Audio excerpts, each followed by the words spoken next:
If you're listening and you don't know who Joel Stone is, he's the man behind Codebreak, but he's the man behind other people as well. So if you know people who are thriving in business, they'll tell you if you ask them how they're doing well, but they don't go around plastering it on social media.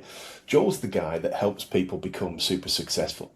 And if you're listening to this and you've got a good business already that's established, but you've hit a ceiling and you don't quite know how to break through, this is the episode for you.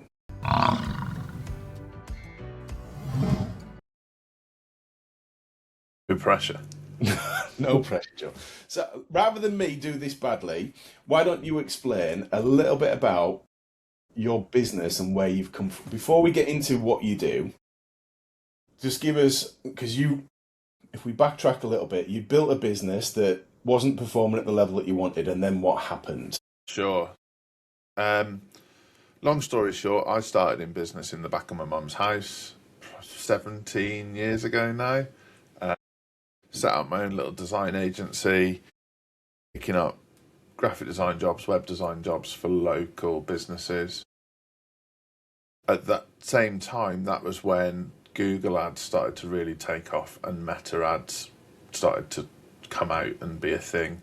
And I was at the forefront of that. It lent itself to the way I think. And so started to help promote local businesses with that. Things kind of got out of control, merged with a copywriting agency, moved to an office in the nearest town, which is Shrewsbury, where we are now. Formed Codebreak, which was more of like a marketing agency, ads-based marketing agency, still for local businesses. And we grew to 7 figures, and it was really exciting. We had 12 staff at the time, and then COVID hit. And because we'd merged the payroll quite recently, we didn't qualify for furlough or anything like that. And we lost 80% of our clients in a 2-week spell when they announced the first lockdown. Nobody was honouring contracts because at the time on the news, people were literally dying in the street. It wasn't like later on where we were all having barbecues in the sunshine. It was still pretty rough. And I made the decision to sell my house to prop up the business. My business partner at the time took out a loan on his side as well, and we came out of COVID and decided we're not going to be a local agency anymore. We're going to be national and somewhat international and just go for it, which was kind of my COVID fever dream that just decided that that's what was going to happen. Same fundamental techniques, but applying it to businesses with more money in the bank, bigger problems to solve, and less volatile, less likely to bin us if there's another dip, if there's another lockdown, that kind of thing. And we grew it really well. Roll forward to 2023, and the economy was sort of stumbling in the UK. It wasn't quite flourishing, and other countries were sort of overtaking us. And we were feeling that in our business a little bit. And me and my then business partner had a little bit of a sort of face-to-face, in the sense that I wanted to continue to look at the mid to premium end of the market, and he wanted to look at more discounting our prices, seeing what we could mop up locally and have more volume through the business, and in his view less risk, and in my view more risk. And fundamentally it was a bit of a disagreement, but we still got on, but I didn't think we could do that. And so the business did start to go backwards. You can't really have two owners that fundamentally want to do different things, because even if one of them's right, it's not going to quite do what it should. So at that point, because that's a difficult conversation to have. How long had you been in business together by that point? So we'd shared an office at that point for 13 years, and Codebreak had been formed for 8.5 years. Like with Company's House, probably trading properly for 6 years. So that's not an easy thing to do for people. And one of the things we talk about in Be More Buffalo is to face the storm. You always know what your biggest problem is. How long was that sitting with you before you actually tackled it? From COVID. So we knew the cracks were appearing then, both of us. like fundamentally different values on a few different things. Not that either of us was wrong, just different. And he was also the person I spent the most time with. So, like, more time than I spend with my wife. That's just so, you know, you sat opposite each other every day in the same office. You've nurtured staff to have like good careers, mortgages. We've seen the staff have kids, and it's hard. But I knew he was unhappy, and I knew I was deeply unhappy. And I'd also done this weird thing, which he doesn't know about. So if he does hear this, I was subconsciously stockpiling cash and didn't know why. But then in hindsight, I know that it was because I knew what my move was going to be. Interesting. So 2023 happened. It was pretty tense.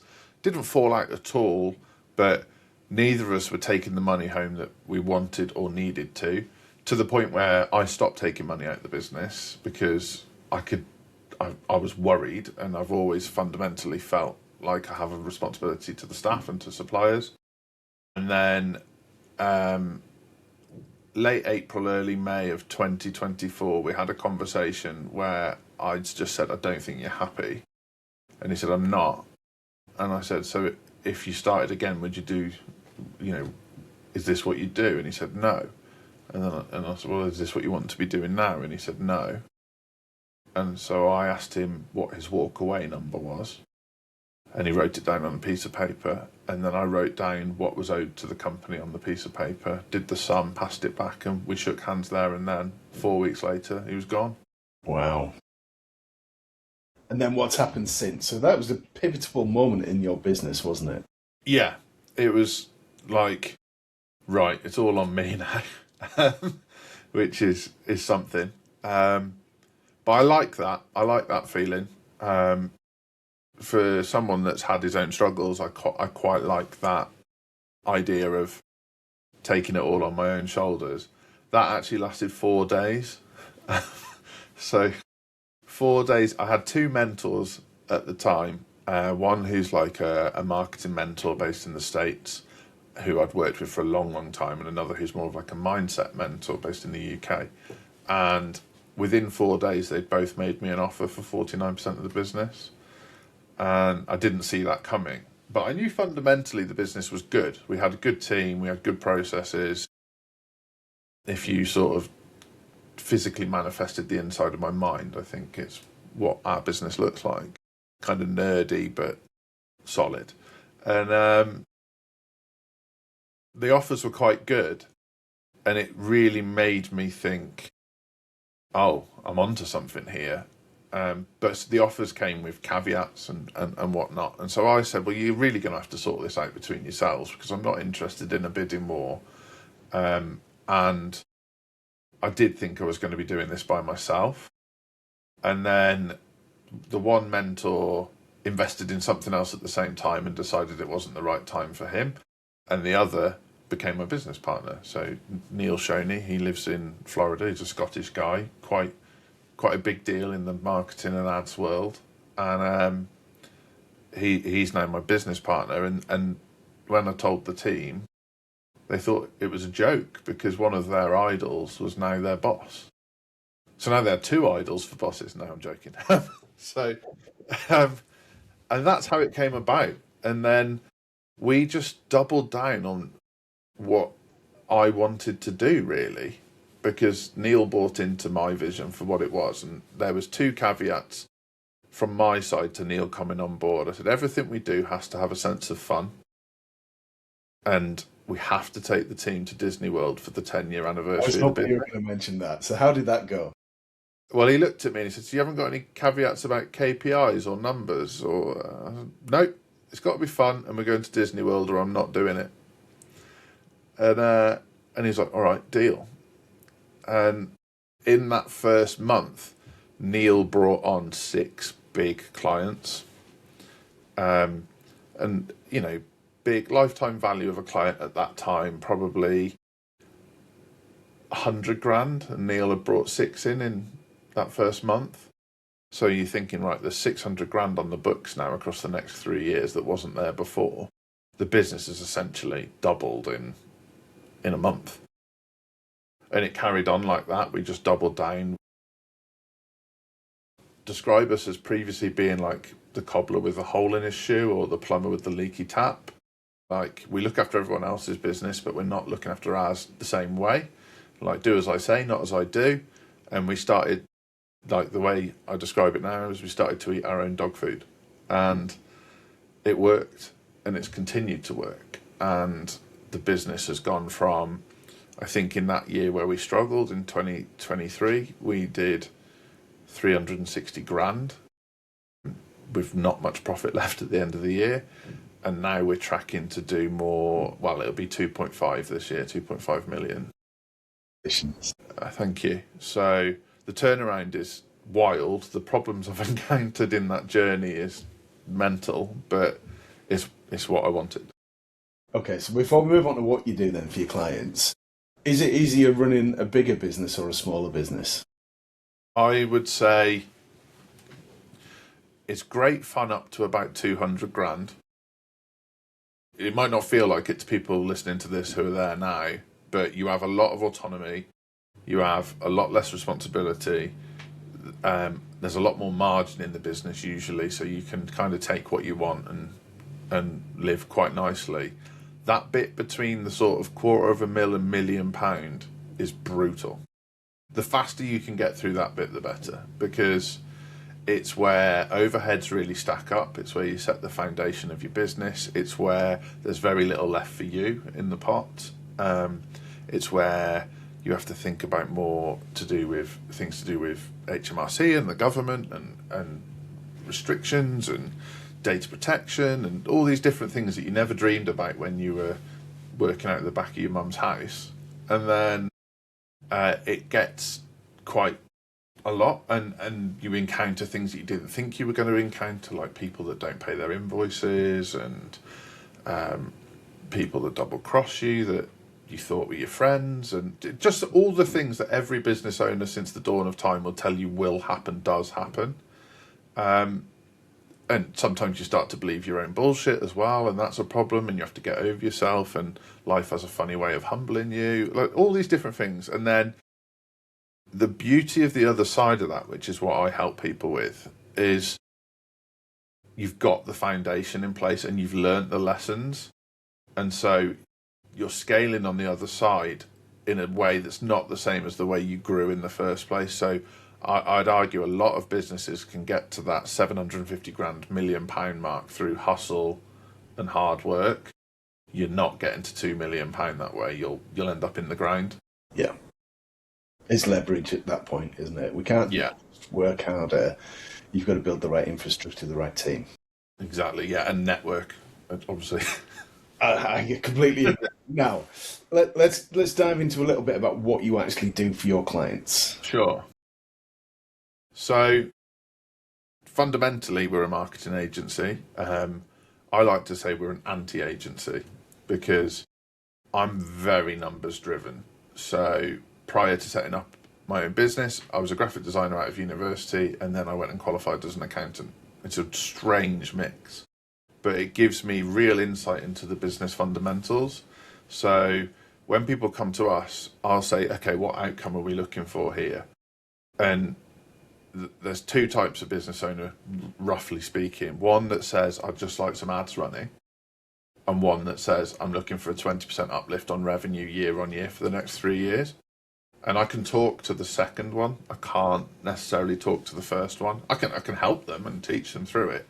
But it's very outcome driven what we do. So we're looking at KPIs. We're looking at what's going on in the business. We're looking at what the margin is, what the lifetime value of a customer is. We're looking at where the quick wins are, where the long-term wins are, how this is going to compound over time.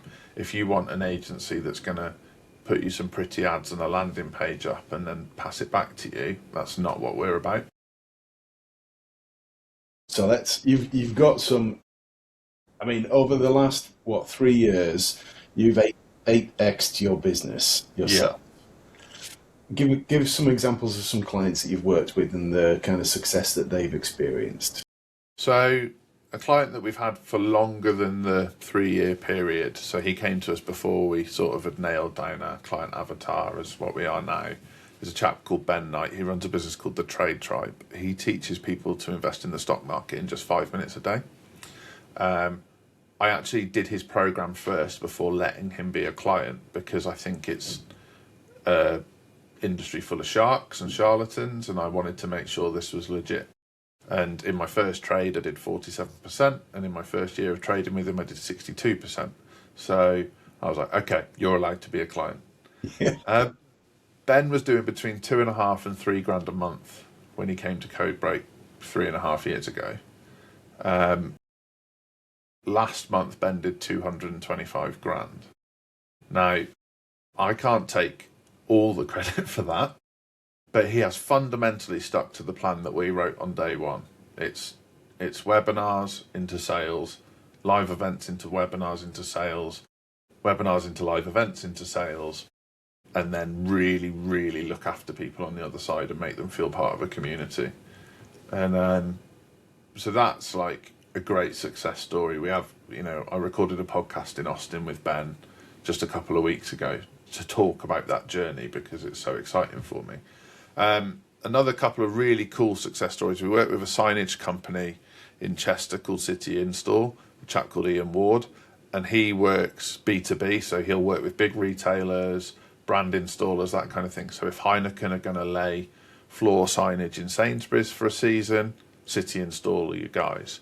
And it's quite tricky actually to market that, because they're only marketing to like brand managers and the like. It's not a consumer-led business. And so we helped him with some really high intent Google search terms, some performance max campaigns, some retargeting, some call tracking on his website, to the point where our team have actually rang him sometimes and said, we don't think you're handling these calls as well as you could. And his business is going great guns. He sees a great return on his marketing. He's a multi-million-pound business. And then another example, we've got a guy called Matthew Wigham who runs a company called Lofty Solution, and they install loftboarding in properties. And their kind of USP is it's not just these kits from China that get screwed into on like little battens and fail. It's proper sturdy joiner level construction. And we did a referral campaign for him when he first came on board with like a 50 quid Amazon voucher for anyone who refers you to their neighbours in the northeast. And I think he did 370 grand on the first referral campaign we ran with him. And so they're kind of like the spread of sort of service businesses we work with and online coaches, and some of the cool results we can get. I love that. Okay. So some great success stories there, and I've met a couple of those people, and they're just nice people as well, aren't they? Yeah, I haven't got time to work with dickheads. It's like life's too short, and like I said to Neil when he came aboard, it's got to be fun. And it might not feel fun when you're working with a B2B sign company or a loft installer, but when you meet the people behind it and see how it impacts their kids and the holidays they get to go on, and like the Christmas present they send your team, like Lofty sent Martha a voucher for Christmas the one year, and it just, Martha's one of our account managers, our head of marketing, and it, like, she was in tears. Like, people, it's a big deal when stuff like that happens. So when we first start out in business, no one tells us that we can actually choose our clients. No, you just want everyone, right? I'll take anyone that needs any adverts placed, anyone that wants to grow their business, I'll work with them. And then what you end up with is, when the phone rings, you look at it and go, oh, I don't want to speak to them. When your stomach turns, you know you're working with the wrong people. And I had a lot of that in the first probably 10 years of business, where I wanted to get myself established. I've had a situation very recently. It's a lesson you have to keep learning, where I bought a table for an event that's quite a big established event, and I just realised I'm a square peg in a round hole for that situation. And so I'm happy to lose the fee, because my energy is better spent here. And you feel like a bad person sometimes for taking that approach, but I'm a better person for it. I just have to remember that. It's tough, isn't it? I mean, clients. So no one told me when I first started you could choose who you want to work with, and that's a process that I'm still working on now. Yeah. In fact, I coach people on identifying and describing your ideal client, and I've just gone through it myself with somebody else. So it's a constant process because as we evolve, so does what we're looking for, Yeah. and then that clients don't last forever. I think there's a tendency sometimes we build our business to a certain level and go, oh, that's it, I've done now, I don't need any more clients. And then a week later or a month later, you lose a couple of your best clients. So it's constantly got to be growing.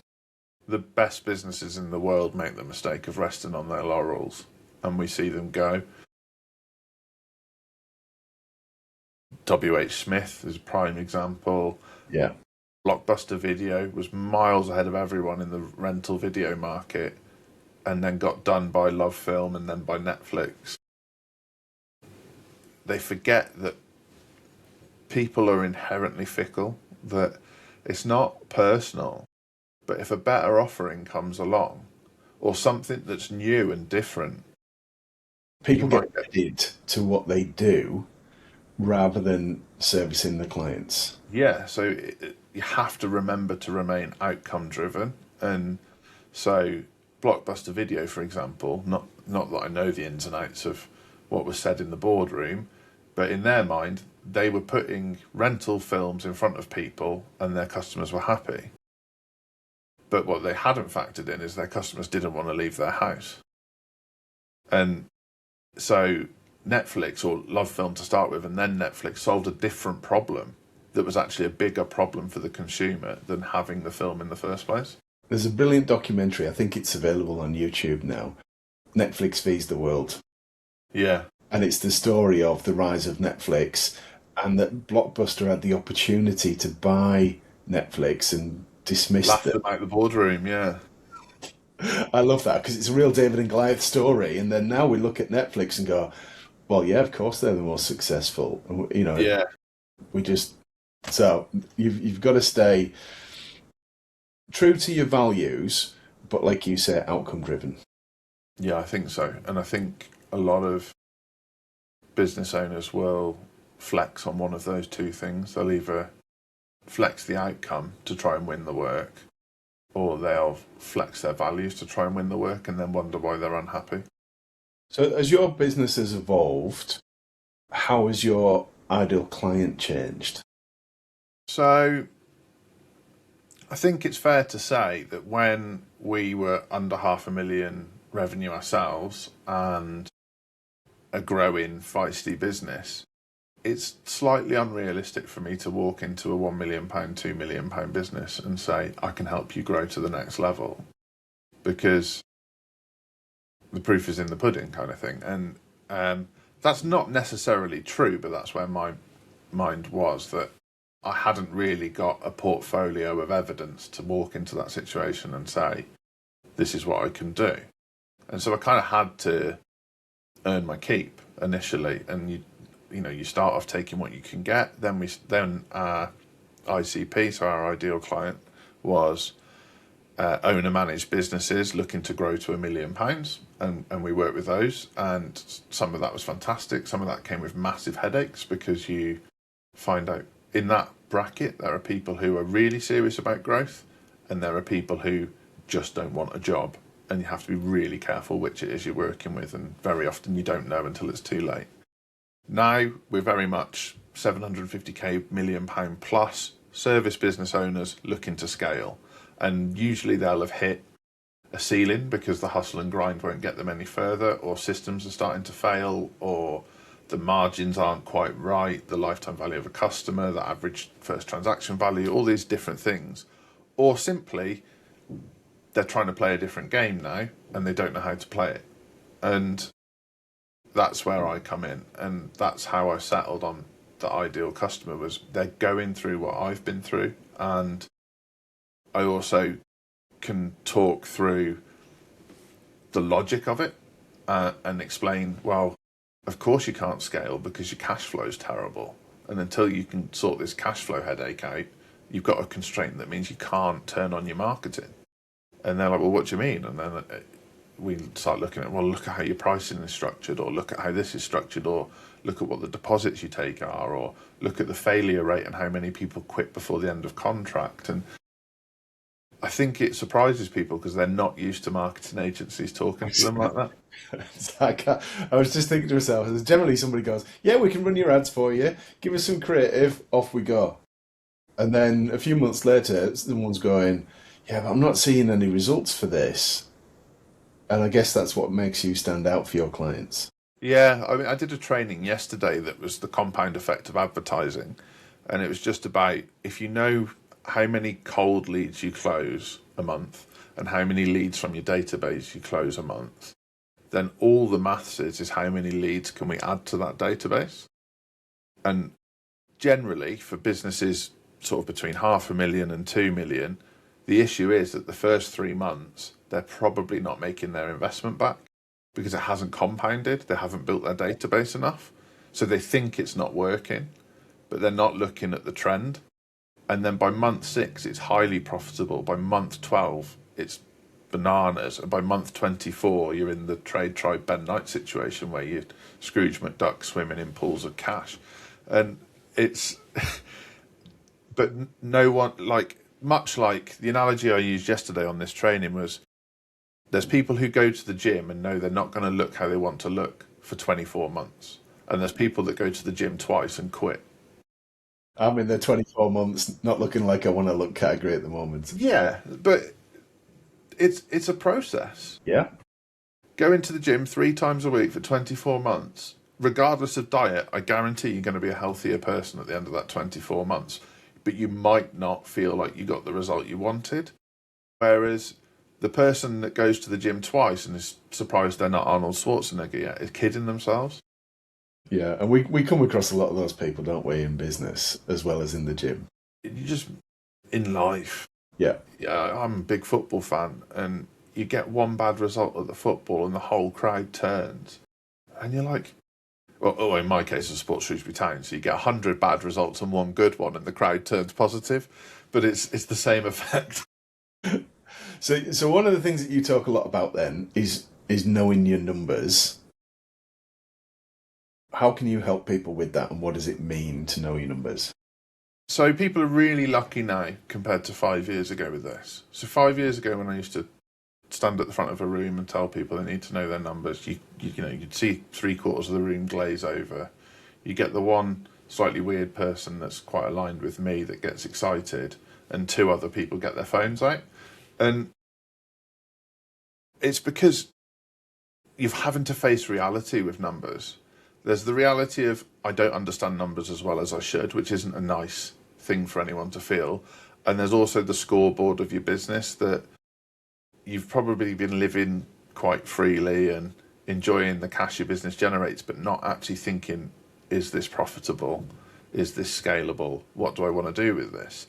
And it kind of divides people, because you've got the people who are quite happy to just kick the ball forward and chase after it and do that year on year and have a nice lifestyle business, ticking along, not really bothered if the numbers fluctuate a little bit because there's always plenty of cash. And then you've got the people who are trying to build legacy and are, like me, excited about having staff and seeing them develop, excited about seeing what the asset of the business itself can become.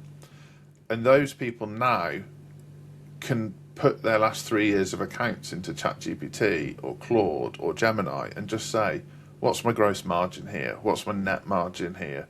What's the scalability of this business? What's my lifetime value of a customer? What else do you need to know to help me know the key scorecard metrics for my business? And it'll tell you. And it's enlightening. Like, I've just been out to America to do this exact process for our business and found out that our net margin in the scheme of things for a marketing agency is really good. But it doesn't feel great because there's not a huge amount left for me and Neil. But the solution to that constraint is volume. Is, okay, well, if you're at 2.5, you actually need to be at 5. To get there, this is what you need to do. but you don't know that until you see the scorecard. I love it. And if somebody wanted to find out more then, so talking about knowing your numbers is one thing. You've got some resources for people that helps with that. Yeah, so they can catch me on Instagram. It's at Joel Stone Official, nice and easy. There's free resources on there. I'm constantly jabbering on there, so there's always content. You can book a call with me if you want to through there. There's no kind of... It'll do a little bit of qualifying, as you'd expect for a marketing agency. If you get through, we're going to jump on a call and talk about scaling your business. I'm going to ask you about your numbers. I'm probably going to have AI in front of me as we do it, but it's a fun process. Love it. Okay, let's just end with some fun stuff now. Okay. So in the marketing world, there are, whilst we might be influential in our circles, there are some big influencers in the world, and I know that you're on good speaking terms with some of them. So just tell us about your first trip to the States and NFTs.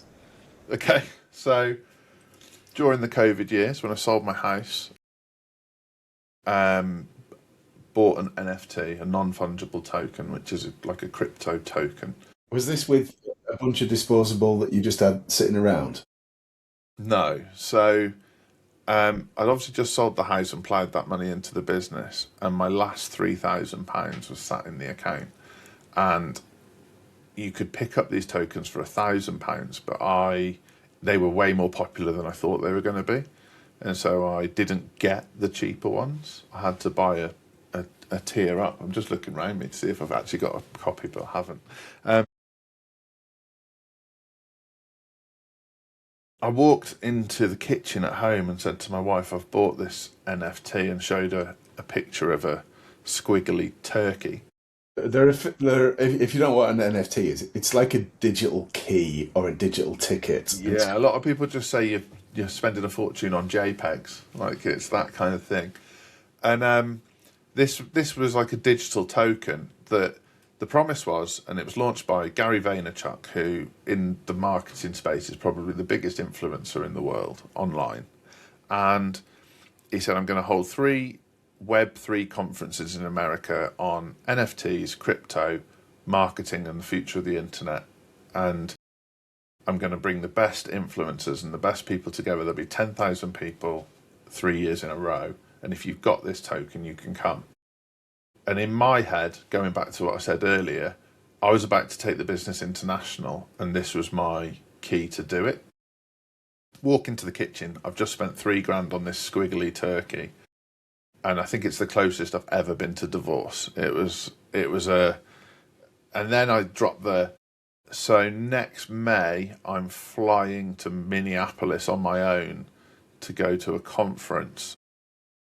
Hannah turns around and says, well, there's no flights at the moment, you dickhead. I was like, there will be. Sure enough, the following May at the Vikings American Football Stadium, I walked into a room of 10,000 people, didn't know a soul, didn't realise there was a UK Discord community for other holders or any of that. And on the first day, Gary Vaynerchuk said, I'm going to make sure I meet everybody at this conference. I'm going to stand here and you can queue and meet me. And I just thought, right, I'm going to meet him. So I went and met Gary Vaynerchuk, gave him a copy of my book, got him to sign a copy of my book for me to keep, which is weird. Yeah. And then I've met him a few times since. I've given him a Shrewsbury Town shirt. I just kept doing things to make him remember me, to the point now where one of the guys I met in America works for us and is sat in the room next to me here. And I've been to 3 NFT conferences in America. Some of our biggest clients have come from that move. I've been to Minneapolis, Indianapolis, and Los Angeles with that, probably places I'd never have otherwise gone. I've hired cars and gone on road trips off the back of it with people from all over the world.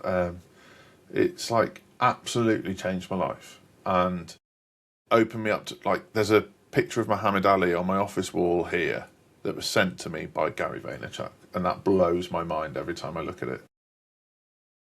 So we've got to constantly take ourselves out of our comfort zone, invest in our own personal development and growing the business, And then you started this by saying you had two coaches at the start, Yeah. and I know that you have another US based coach. Who's that? Alex Hormozy. So he wrote his first book was called $100 Million Offers, and it was massive. His latest book is the fastest selling non-fiction book in history. I like probably not fair to say he's my coach, but his team have mentored me through a period over the last 6 months, where I've worked with them on a process that they call VAM. So I went to a workshop there in September last year. I've just been back in January to tear my business to pieces, which is kind of the numbers thing we were just talking about. And I've implemented some of what they've said already, and it's gone bananas. So I have met Alex and fist bumped him and got to ask him a few questions. Unfair to say he's my coach, but his team, there's some heavy hitters in his team. If you look up acquisition.com, there are some people in that team that have had $100 million businesses themselves and now work for acquisition.com. And I have them in my DMs to help me. It's a cool situation to be in. I love it. I just love your success story. And I think one of the things in business that we need is to learn from other people. Take the time to listen to this again and listen about your journey, because it's not been easy. You weren't just gifted everything. You've invested, you've taken risks, constantly challenging yourself, but having fun along the way. Yeah, for sure. I love it. Right, last bit to end with. What was Disney like with the team? So, probably the most challenging thing I've ever done. Really? So, if you imagine, I had to be boss, friend, mum, dad, driver, chef. I've been there on trips like that before. Yeah.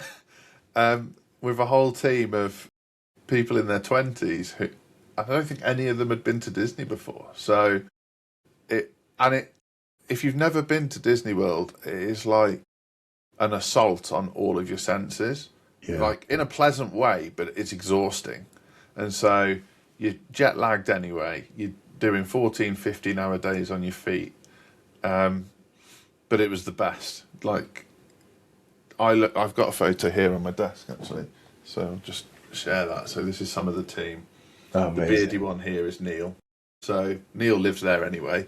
But to have all of our team in Codebreak branded American football shirts walking around Disney World and think, bloody hell, like, I did this is cool. So if you're listening to this or if you're watching this, pick up your phone now, open up Instagram and search for Joel Stone Official. Joel Stone Official. Some great resources on there. Good guy to follow, to know. And if you're interested, if your business is how big? 750, 1 million, and you sort of feel like you're at that, I can't work any harder, what do I do next situation. Brilliant. Thank you very much. I love chatting with you. Appreciate your time. Thanks for having me. All right. Cool. Thank you.